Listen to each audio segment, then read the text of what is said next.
इस वीडियो में आप देखेंगे कि जेईई का प्रॉब्लम्स कितना बेसिक कंसेप्ट से बनाया जा सकता है। 2023 जेईई मेंस का सवाल एपी का। हेलो एवरीवन, आज फिर हम लोग देखते हैं जेईई 2023 का एक और प्रॉब्लम जो 1 फरवरी को पूछा गया था शिफ्ट 1 में। ये सवाल एपी से है। सीक्वेंस एंड सीरीज का पहला टॉपिक एपी जो है उससे सवाल है। क्या है सवाल देखिए, कह रहा है कि if n numbers a1 a2 a3 dot dot dot an are in AP such that its first term is 8, sum of first 4 terms is 50 and sum of last 4 terms is 170, then a7 into a8 का value क्या होगा। ये बड़ा simple सवाल, एकदम basic, कहीं से भी कोई पढ़ेगा बना लेगा। एपी में दिया हुआ है कौन कौन सा भाई, तो A1 A2 A3 dot dot dot AN are in AP, ये एपी में दिया हुआ है।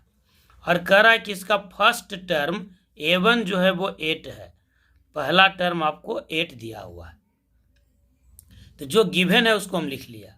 और क्या गिवन है भाई, कह रहा है कि sum of first 4 terms is 50, पहले 4 टर्मों का जोड़ 50 है, यानी A1 plus A2 plus A3 plus A4 बराबर दिया हुआ है 50।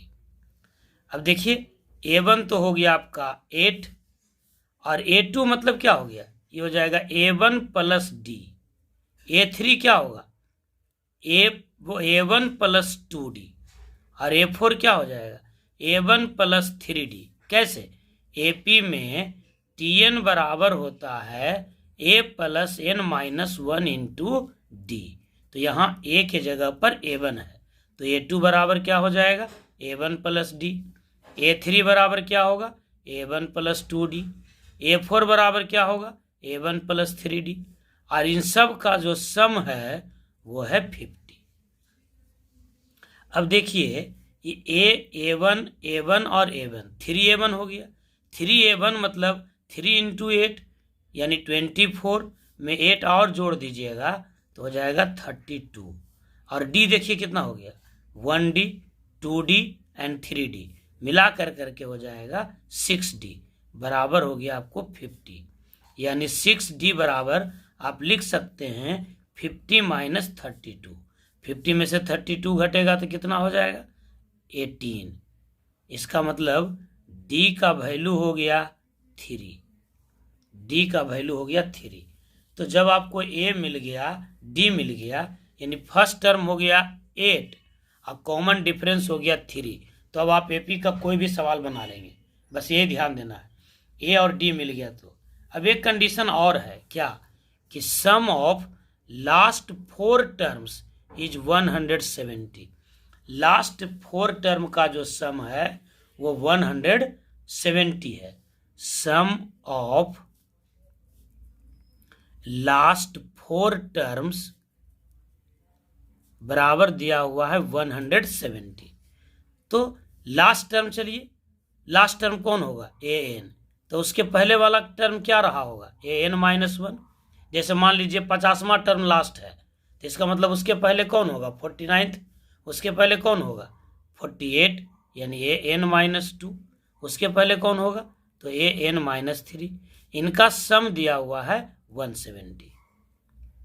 AN का मतलब क्या हो जाएगा, A1 plus n minus 1 into D. AN minus 1 क्या होगा, A1 plus n minus 1 into D. AN minus 2 क्या होगा, A1 प्लस क्या, n minus 2 minus 1 into D plus AN minus 3 क्या होगा, A1 plus n minus 3 minus 1 into D बराबर क्या हो जाएगा, 170।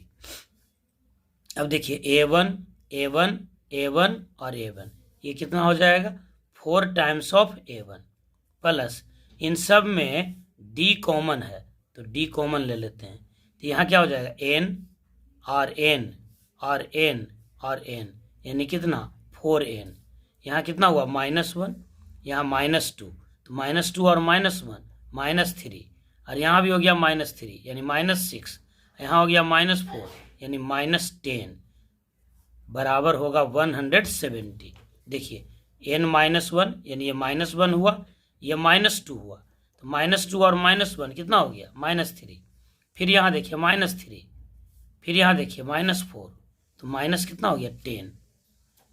अब देखिए a1 का तो वैल्यू आपको पता है, a1 कितना है 8, a1 है आपका 8, तो 8 4 जा 32 प्लस d का वैल्यू हमको पता है, d का वैल्यू कितना आ गया 3 इंटू 4n-10 बराबर है 170, यानी 3 इंटू 4n-10 बराबर ये हो जाएगा 170 माइनस 32, 10 में से 2 जाएगा 8, ये बच गया 16 में से 3 जाएगा 138, तो 4n-10 बराबर ये 3 इधर चल जाएगा डिवीजन में 138/3 यानी 3 4 जा 12 और हो गया 1 3 6 जा 18, तो 4n-10 बराबर हो गया 46, यानी 4n बराबर हो गया 56, तो n बराबर हो जाएगा 14, n का वैल्यू हो गया 14, n का मान हमको मिल गया, n का वैल्यू हो गया 14। अब इस n का वैल्यू यूज होगा, हमको निकालना था a7 इंटू a8 क्या हो जाएगा, a7 इंटू a8, तो a7 पहले हम निकाल लेते हैं, a7 मतलब क्या हो जाएगा a1 plus 6 into D, a1 कितना था 8 प्लस 6 इंटू डी यानी 3, तो 6 3 जा हो गया आपका 18, 6 3 जा और 8 18 और 8 कितना 26, और a8 कितना हो जाएगा इससे 3 ज़्यादा यानी 29, तो हमको निकालना था a7 इंटू a8 यानी 26 इंटू 29, 26 इंटू 29 कर लीजिए,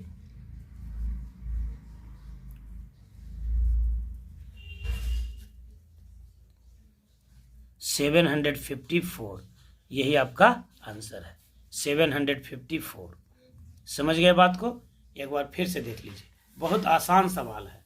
कह रहा है कि if n numbers a1 a2 a3 an are in AP such that its first term is 8 and sum of first 4 term is 50, sum of last 4 term is 170, then a7 into a8 is equals to क्या हो गया। तो first term दिया हुआ है, तो हमारे पास ये होना चाहिए समय बचाने के लिए एग्जाम में कि फर्स्ट टर्म दिया हुआ है और डी मिल जाए तो हम डायरेक्ट आंसर पहुंच जाएंगे।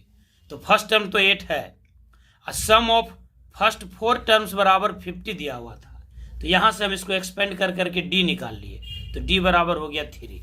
अब ए और डी दोनों मिल गया, तो हमको इस स्टेप की आवश्यकता ही नहीं थी, यह स्टेप की आवश्यकता थी ही नहीं, बस डी बना दिया, लिख दिया, इसलिए कि जो गिवन है उसको आप ऐसे बना सकते हैं, यहाँ पर आपका समय बच सकता था।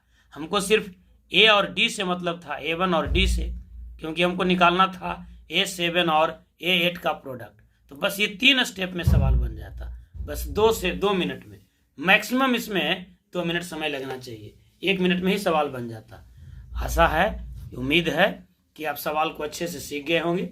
इसके पहले वाले वीडियो में भी हम बताए थे, अभी हम बता रहे हैं जेई 2023 का सवाल, जेई मेंस का, जो 11th के सिलेबस से है, जिसको आप बड़ी आसान से समझ सकते हैं, आपका कॉन्फिडेंस बिल्डअप हो कि नहीं सिंपल कंसेप्ट से ही सवाल रहता है।